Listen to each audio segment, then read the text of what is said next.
1991 with what's now very famous National Press Club event. So this was all going on with the idea that if we were to provide the correct information to the president and to his advisors and to members of Congress, the key people in Congress, they would do the right thing and would disclose this information because the Cold War had ended, and we thought, here's a fig leaf to put on the secrecy, even though it's a bit of a misdirect. But politicians always need to have a cover, a CYA. Washington's all about cover your ass. So to explain 40 years of secrecy, they could have said, well, during the Cold War tensions, we didn't want to throw into that mix the fact that we're being visited by interstellar civilizations, and with also a program to study what their technologies are. And now that the Cold War is over, we can come clean. So I was recommending that they use that as an excuse for the chicanery that had gone on between 1956 and 1990s, 40 years. Well, it was an interesting thing that happened.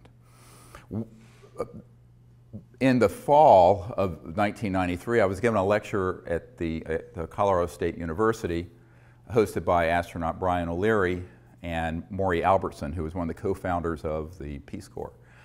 And they became very, very close friends and supporters of what we were doing. And in that presentation, I laid out the entire sort of manifesto of justifying disclosure, ending secrecy, and what we should do. And at the end of that talk, and I don't know, there were maybe 800 people there, 1,000, something like that. There was a man, a little bald man, standing at the back of the room. And he wouldn't leave, and he waited till almost everyone was gone. He came up to me and he said, Dr. Greer, I think I can help you with this. I know some folks in Washington who want to know about this, but they're not getting any good answers. I said, well, like who? And I thought he was going to say, you know, staffers for Congressman blah blah from Nowhereville, Montana. And he said, well, I'm very good friends with the Director of Central Intelligence, the CIA Director, and he would like to be briefed on this. And of course I said, well, that's a good start. So initially that meeting was set up for November of 1993, and it got pushed back because of scheduling conflicts that he had and I had to December 13th, 1993. My wife, Emily, was there with me. And the cover story was a dinner party just here in Arlington at this man's home, and with his CI director and with his, the CI director's wife, Dr. Sue Woolsey, who was the Chief Operating Officer of the National Academy of Sciences. So, which is very good because I feel, well, we can get two birds with one stone here because she's a very senior scientist in a very prestigious institution. So again, we got a nanny for the kids, flew up to Washington, had this meeting. Now, normally when you meet with someone at cabinet level, it's a, very tight, maybe 20 minutes, 15, 30. This went on for about 3 hours. And the initial part of it, I had this whole briefcase and portfolio full of all these images of photographs and documents and cases and all this stuff. And after about 10 minutes, the CI director said, okay, I know this. We know that they exist. And it turns out he and his wife had had a sighting in New Hampshire when they were younger. I want to know, and this is the key question to answer, why won't they tell me and the president about it? I'm the CIA director. I said, well, that's another discussion. And at first, I got some hint of this when I got the letter, which I have in my archives, because subsequently, Woolsey tried to backpedal and say this briefing never happened. He publicly said so, and I can prove it to be a lie. I always say in Washington, how do you know they're lying? Their lips are moving.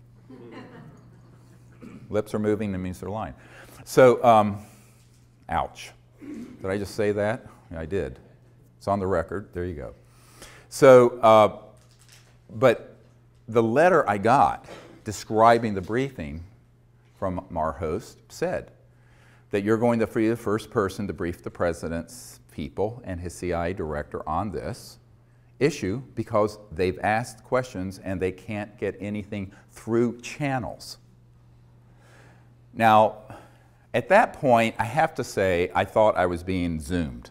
I really thought this was a prevarication and that this spy master, the CIA director, just wanted to pick my brain, find out what we were doing with folks like the Rockefellers and da-da-da. And it turned out he 100% was out of the loop. He knew nothing about these projects, and he was being completely deceived by those who had compartmented intelligence within the agency, the CIA, and he literally was the emperor that had no clothes, and so was the president. So it was at that point, on December 13th, 1993, that I realized that we were living in a country that had undergone a quiet coup d'etat decades earlier. That isn't talked about in the New York Times and Washington Post because it would be the biggest story ever and the biggest scandal ever. They'd rather talk about the blue stain on a dress and other trivialities, or the stain on a blue dress, and rather than talking about the truth.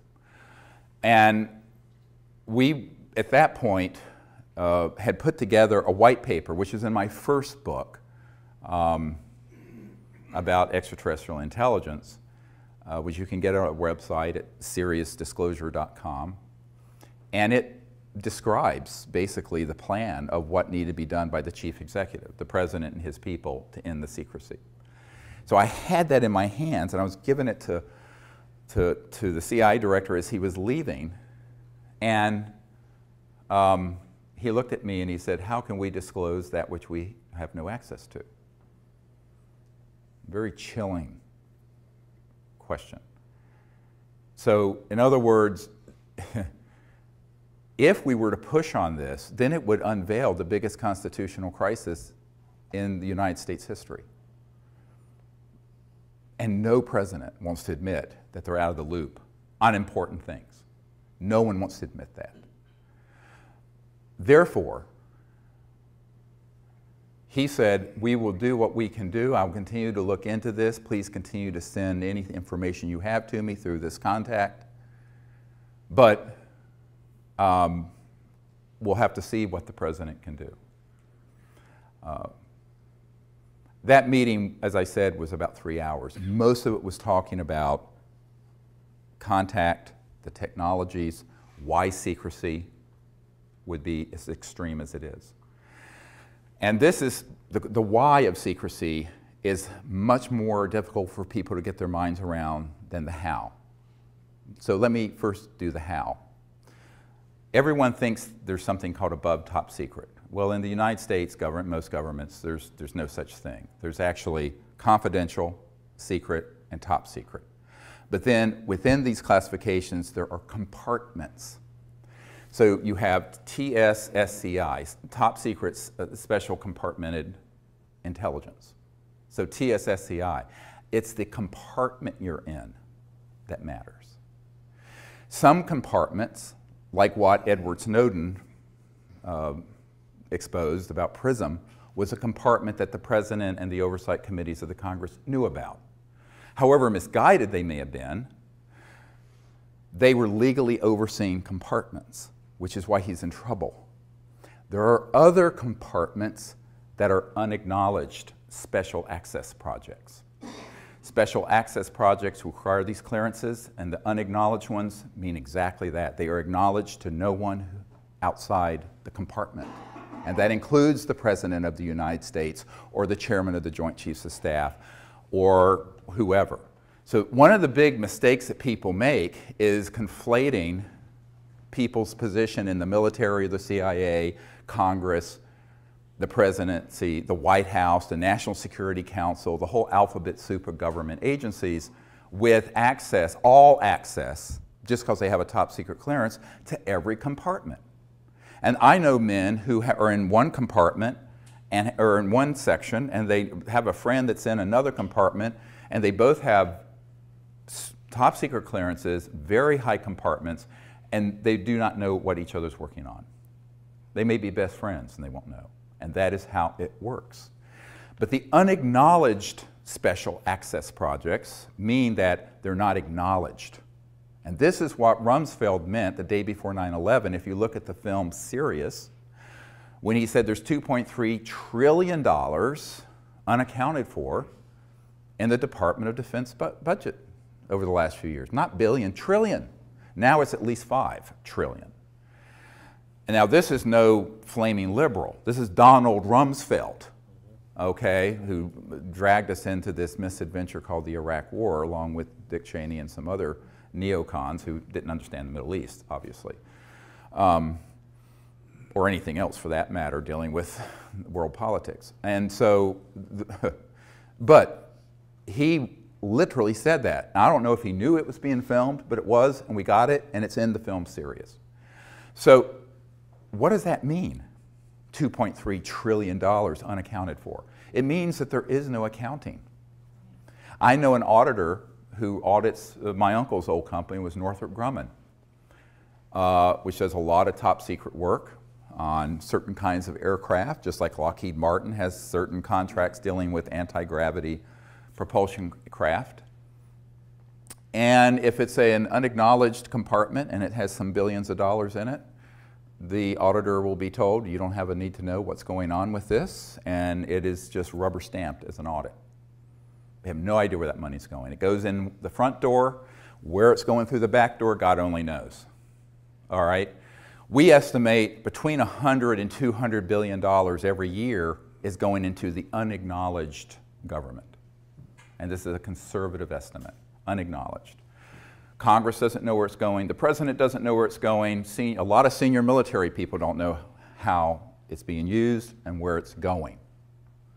My military advisor for 20 years was in one project that was a $3 billion unacknowledged special access project. The admiral that he was working under, where they basically went into a SCIF, a secure communication intelligence facility underground. Everyone's weapons were taken, everyone's cell phones, watches, anything electronic taken. One man went down there with them with a gun. And the gun was the security enforcement officer for that USAP, Unacknowledged Special Access Project, USAP. And they were all told, the guy took a bullet out of the chamber and they said, if you tell anyone about anything going on in this unacknowledged project, there is a bullet with your name on it and it will find you somewhere, somehow. Now this is not a movie, this is actually how that world works. That's the world I've lived in since 1993 or been exposed to. And so that is serious stuff and they mean it. and so my military advisor said, oh absolutely, this is no John le Carre novel or John Grisham story. This is really how the unacknowledged super black world operates. Now of all the projects that are unacknowledged, black bag operations of all kinds, special operations of all kinds, the blackest and the most unacknowledged are ones dealing with UFOs and extraterrestrial intelligence, by far. And so that's why when you read the document from early 1950s from Canada, the Wilbur Smith document, where he says, after talking to someone in the United States government, this is a Canadian top secret document that got declassified accidentally. It's on our website. And he says this subject is the most secret subject in the United States and exceeds the secrecy surrounding the development of the hydrogen bomb. At that point, we hadn't detonated a hydrogen bomb. Imagine something more secret than the ultimate doomsday weapon. Not an atomic bomb, a thermonuclear hydrogen bomb, which is what we were working on in '51. So the thing I point out to folks is that these sort of operations have gotten so out of control that that's why Eisenhower said, beware the military-industrial complex when he left office in 1961, just before Jack Kennedy took office. And Eisenhower, on his watch, and he was bitter about this to the very end, Jackie Gleason, a famous comedian, his wife told our team that Jackie Gleason and Eisenhower were good friends, that Gleason was bitter about this and heartbroken about this to the day he died, that he had lost control over these UFO projects. And that happened between 1956 and 1961. Now, why did this extreme So this gives you an idea of how unacknowledged special access projects work. They're hermetically sealed silos, and no one outside that compartment, that matter your position in government, doesn't matter your clearance, will know what you're doing in it. So wrap your mind around that. That is how these projects are managed. And we're talking an almost limited amount of money they can use in access to enforce this and run those projects. Is it legal? No. Is it dangerous? Yes. Because it is, by definition, completely without oversight of the people, the people's representatives, or the president, or for that matter, the senior folks at the Pentagon. I'll get to this in a moment. So at this point, I'm reeling. I'm just sort of like, I'm absorbing all this. Look, I'm a country doctor in North Carolina, rambling around in an ER, taking care of shootings and stabbings and car wrecks and burns and what have you. And this bag of crap gets handed off to me. And I think, well, you know, this is way past my pay grade. I'm just... And in January or early February 1994, a friend of the president's comes to our home, a man that I had met sometime earlier. And name is Kevin Foley. This is years enough gone, I'll go share his name. And his brother would stay overnight at the White House a lot and have breakfast with the president. He was a big fundraiser for President Clinton. From Minnesota, Foley family, very well-known political family. And I'd gone up there and met with his family and what have you, and he came back to my home and he said, we were having dinner around the table and in this house and we had in North Carolina, and he turns to me and he says, well, the president and his folks really are very supportive of what you're recommending in this white paper, this set of recommendations I'd given the CIA director. But they're concerned that if he does this, he'll end up like Jack Kennedy. And I start laughing. I think, well, I think he's joking. I mean, this is ridiculous. And he stops me. And because he was sort of a big, kind of heavy-set, jolly, sort of gregarious political operative, you know. And I just thought he was making a joke. Like if I tell you I have to kill you sort of cliche. And he stopped me and he says, no, they're not kidding. I said, well, Kevin, don't talk about this in front of the children. The children were small then. And I said, we need to you know, talk in the library after dinner about this. So we went to the library after dinner to talk about this issue. And I was very, very concerned that this could even be on the radar of anyone at the White House. And he says, yes, absolutely. The president is convinced, and his people are convinced, that if he were to push on this issue, that he would be subject to a TWEEP, a termination with extreme prejudice. TWEP, TWEEP. And I said, well, then what do you want me to do? I mean, look, I mean, it's not like I've got a Secret Service detail.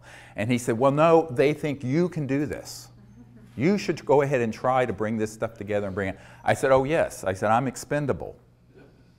He says, yes. I said, it doesn't matter if I get killed. You can't risk the president. He said, that's right. You are expendable. So from then, I always call myself the throwaway guy. Doesn't matter if I get killed, you know, because I'm nobody, and I remain nobody. So, and I want to be a nobody in terms of politics and conventional power. So